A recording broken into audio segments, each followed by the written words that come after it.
Hi guys, so I am back with another video. Today I am going to be repotting this snake plant. Number one, because it's in an ugly container and I've just been dying to get a new one. I actually found this little plant stand at Walmart for $25, can you believe it? And I was like, oh, so let me try to do this today.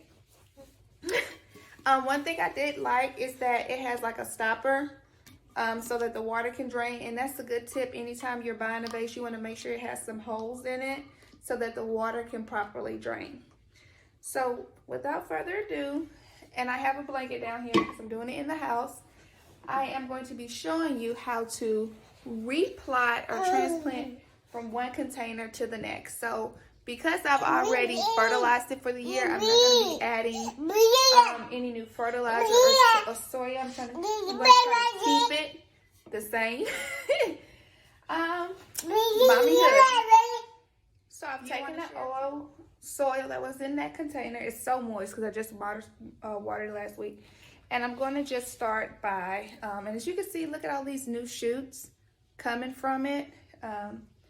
Potting them in here, because I really want them to stand and be strong and sturdy. I'm going to go buy some rocks too to help with that process.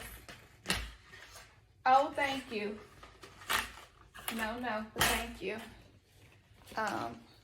Look here. So strong and sturdy. And I'm filling up the soil around it so that it can stand and be super strong. Oh, boys are gonna be boys. It's just dirt. It's just dirt. It's just dirt. And here's the last one right here. So I'm just kind of feeling my way. So I want them to stand up and be really tall and strong, because they were just like bending all over the place, as I talked about last week. Yeah. So I really want it to be aesthetically pleasing. And I just showed you all how to repot it. Not hard at all, super easy. And there you go.